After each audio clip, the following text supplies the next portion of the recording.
justamente esto que mencionabas, Victoria, que sucede en Grecia y entre el mundo que asiste atónito a este acuerdo con la eurozona, incluso en disidencia, el exministro de Economía Varoufakis. Estamos en comunicación, no, en presencia de Hernán Lexter, que es economista. Hernán, gracias por venir, muy amable. Gracias a ustedes.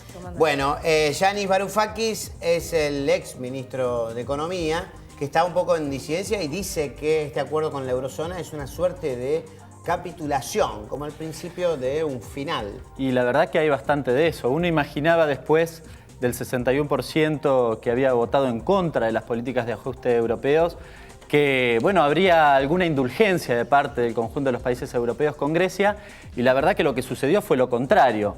Se profundizaron las exigencias. Evidentemente ese temor que pretendió originalmente plantearse al pueblo griego de cara al referéndum y que no, evidentemente no tuvo resultado. Claro, o sea, ¿cuál fue el sentido del referéndum o sea, en el fondo? Porque todos eligieron el no y al final las medidas, o sea, por lo menos las condiciones que impuso la Troika, los acreedores, los líderes de la eurozona son mucho más fuertes y mucho más estrictas que lo planteado, digamos, anteriormente el referéndum. Yo digo, acá hay algunas especulaciones que uno no estuvo en la negociación propiamente dicha. Ahora, cuando uno lo escucha a Tsipras, escucha esto mismo. Tsipras dice, bueno, en realidad el paquete es un paquete de políticas recesivas, lo reconoce como tal. Dice, pero bueno, en realidad lo que logramos es que Grecia no salga del euro, ¿no? Me parece que lo que se negoció fue eso, la no salida del euro.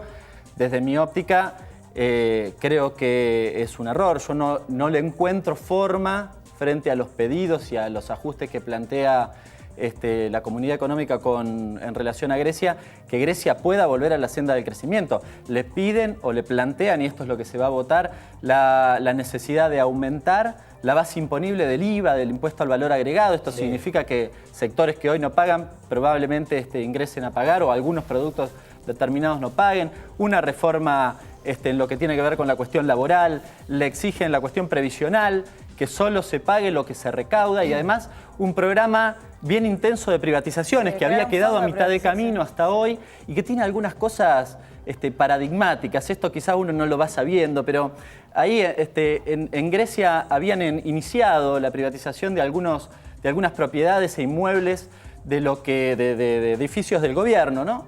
Y lo hicieron en una parte con el Banco Europeo, y lo hicieron de una forma que ni bien se lo vendían, lo privatizaban, el mismo gobierno o el Estado griego debía alquilarlo.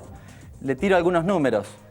La privatización era por 150 millones de euros, el alquiler anual era de 30 millones. O sea, la verdad que era una usura tremenda. O sea, a ver, expliquémoslo de vuelta, hagamos la gran Fantino. Pará.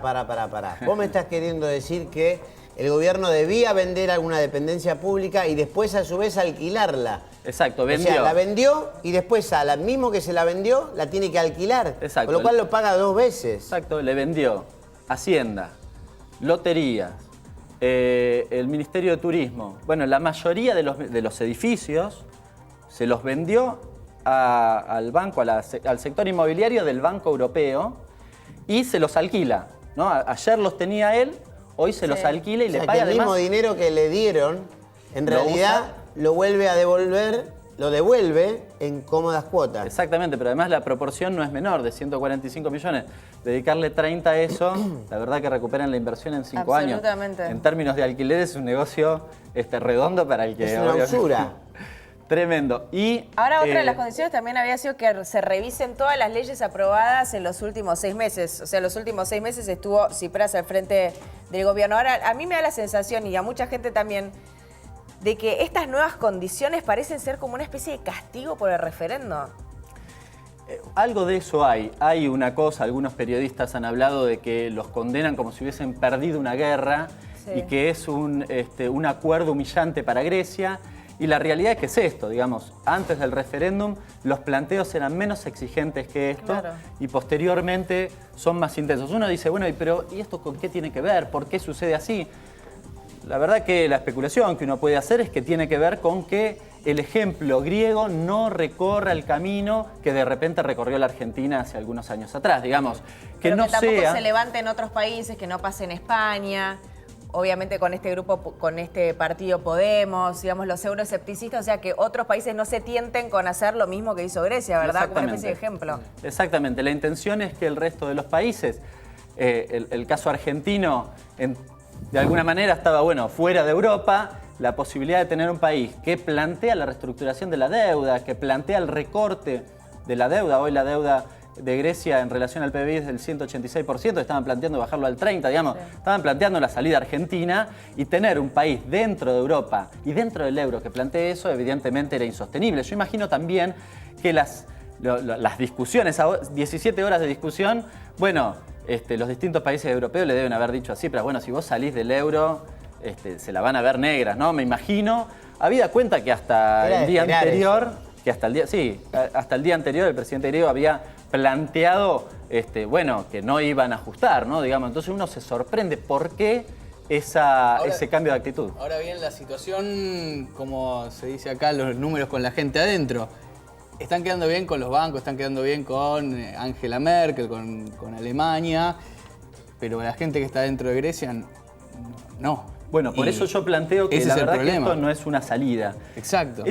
Lo que se está hablando es que Grecia necesita... Marcha un helicóptero para Tsipras.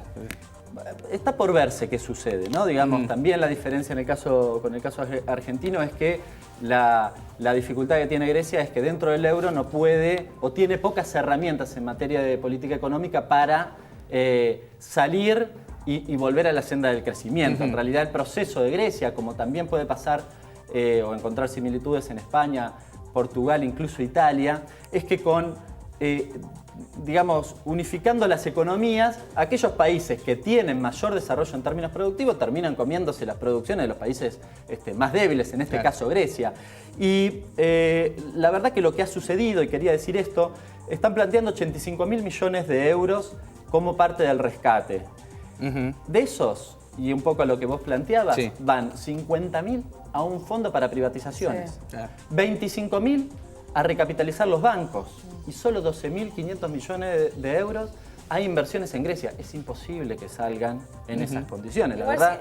O sea, los 50.000 son, deme todo lo que me alcance de privatización. Se cree pero que ellos tienen que hacer las reformas que tienen que hacer para salir de esta situación. O sea, en su momento, cuando pidieron los préstamos, tenían que hacer una serie de reformas que no hicieron y tuvieron que volver a acudir a los organismos de crédito. Ahora, también me imagino que todo este apuro que se dio en las últimas horas es porque el sistema iba a colapsar.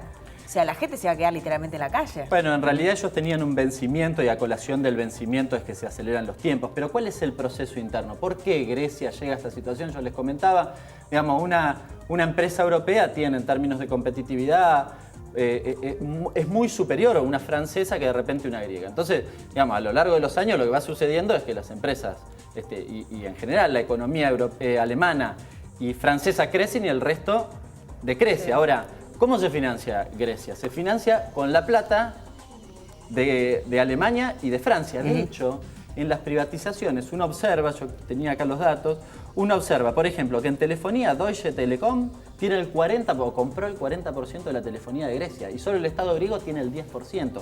Algo parecido pasa con aeropuertos. O sea, lo que uno encuentra es que en ese proceso de privatizador, ¿quiénes se quedaron con las empresas? Se quedaron Alemania y Francia, que son los acreedores principales.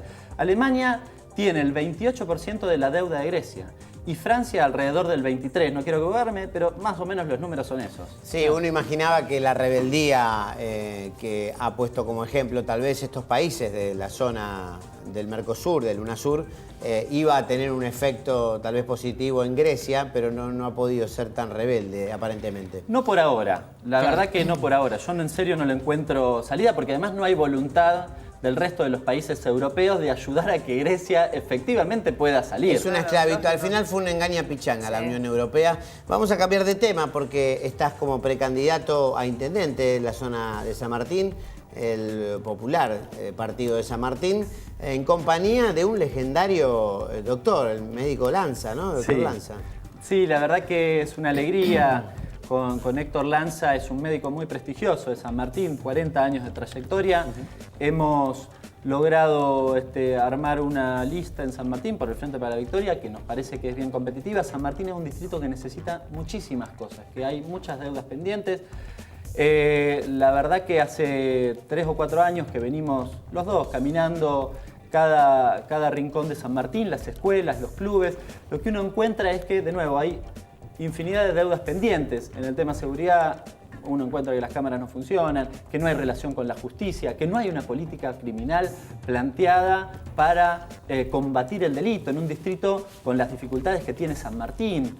Cuando uno va a las escuelas, a pesar de que existe el fondo educativo, ese fondo educativo no se dedica a la infraestructura de las escuelas, entonces lamentablemente encontrás también allí muchas deudas pendientes. Fuimos a los clubes, muchos clubes sin personería jurídica, nosotros logramos hacer 30 personerías jurídicas, que en definitiva le da libertad, porque a veces lo que uno encuentra es que la ausencia del Estado, en realidad, del Estado en este caso municipal, es una política más bien que permite condicionar, en este caso al club, pero pasa algo parecido con el comerciante. Nosotros tenemos muchos comerciantes con habilitaciones provisorias, pero años con habilitaciones provisorias, y uno se pregunta, ¿y por qué no le dan la definitiva si tiene todo en regla? Bueno, no le dan la definitiva porque quieren sostener un circuito vinculado, en ese caso a las habilitaciones, a la coima. Sí, que les permita condicionar al comerciante de distintas formas, ¿no? Y esto la verdad que nosotros lo que planteamos es que San Martín está en condiciones de crecer, ha sabido ser un distrito industrial pujante, hoy ha crecido, no es el cementerio de fábricas que era hace 12, 13 años atrás, hoy por suerte tenemos 4.500 empresas que producen, en San Martín se produce prácticamente todo. Ahora, la verdad que no está aprovechada la sinergia que pueden hacer entre las distintas empresas. Nosotros planteamos un proyecto que se llama Compre San Martín, que permite y da beneficios en términos de tasas a aquellas empresas que compran a otra empresa dentro del distrito o que contrata personal que vive en el distrito. Bueno, creemos que hay muchas cuestiones para hacer. Tenemos la UNSAM, una universidad prestigiosa, el INTI, la Comisión Nacional de Energía Atómica, que son centros, exactamente, centros de alta especialidad que permitirían además, en términos de vinculación con la cuestión industrial, potenciar un distrito como es el nuestro. Nosotros planteamos además en la municipalidad crear la Secretaría de Ciencia y Tecnología, combinada, articulada justamente con la Secretaría de Industria. Muchísimas gracias, Hernán. ¿Por eso te cortaste el pelo? ¿Para meterte en la política? Porque hizo un cambio de look. ¿Viste que te venía con la colita? No, de hecho estoy en la política con el pelo largo también antes. No, la verdad que... Para que no lo confundan con Pablo Iglesias. Creemos que al margen, la imagen a veces, algunos creen que la imagen lo es todo. De hecho, en San Martín tenemos un intendente que le preocupa más la foto que resolver los problemas de nuestro distrito. La verdad yo soy de aquellos que creen que las ideas hay que sostenerlas, que en política a veces se gana, se pierde, pero que la verdad que lo que el vecino necesita es que nosotros atendamos sus problemas. Las encuestas ni las fotos resuelven los problemas de los vecinos. La verdad que el trabajo concreto, y eso es un poco los pergaminos, un poco la experiencia que nosotros tenemos para mostrar y que queremos llevarla de cara a esta elección. Gracias. Hernán. Vamos a una pausa, Vicky, y ya volvemos y arrancamos la segunda hora de TT23. Así es.